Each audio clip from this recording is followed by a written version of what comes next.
Sa saging saba natin, gagawa tayo ng masarap na pangmeryenda dito. Ripe saging saba. Banana. Ang atin ang gagawin dyan. Yan lang. Yan. Balatan natin isa-isa. Yan. Atin ang nabalatan and then hatiin natin yan. Hatiin natin dalawa. And then, hatiin pa natin. Para easy ang pag-fry natin.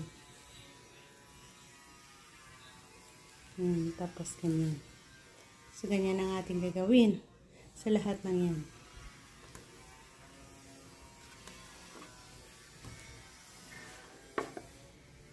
Ating ginawa. Meron pa tayo ditong continue pa tayo.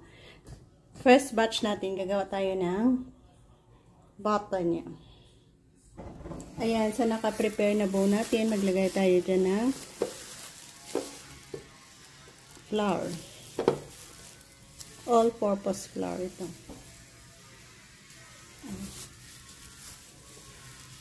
Ayun. All-purpose flour.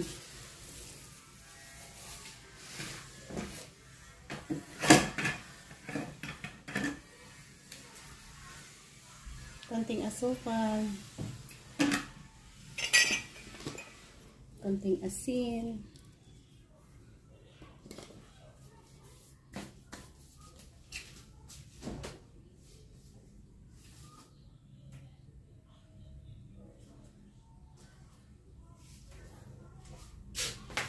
tubig.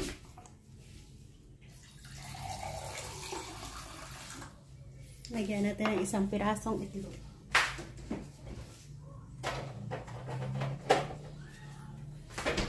At i-mix natin isang pirasong itlog.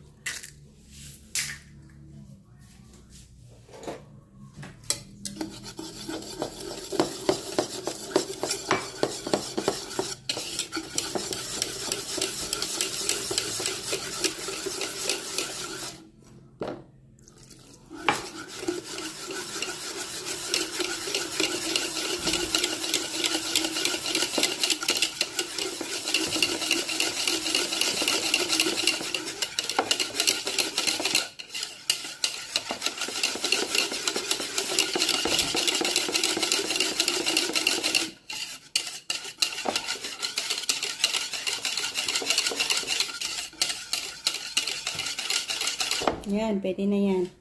Next, lublob natin ang saging na ating na-slice kanina. Madali lang ito. Kuha tayo ng isa dyan. Saan ba yan? Lublob natin dito. Yan lang. And then, prituhin. So, meron na tayo na-prepare na mantika dyan. Prituhin natin.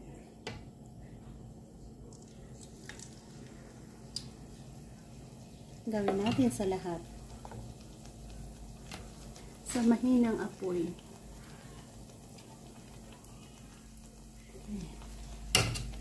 Para maluto ang ating saging dyan. Ayan, natin ang lalagay. Hindi na natin i-flip up.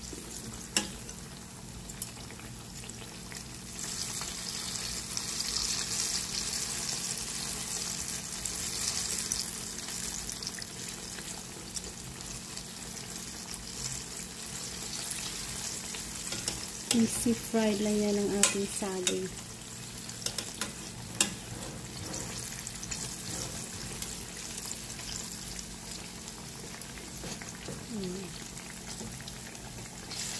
Ayan, napaka-crispy na natin. Ito na ang ating first batch. Sarap ito guys. And ilublob natin dito sa asukal. Maruya. Sa kanilang masarap. Kabay nakatikim na nito. So, thank you guys for joining me. Yan ang ating easy recipe ng ating saging. Tapos malublob, malagyan ng asukal. Ito na ang ating masarap na pinirito, crispy, fried banana with sugar. Namit.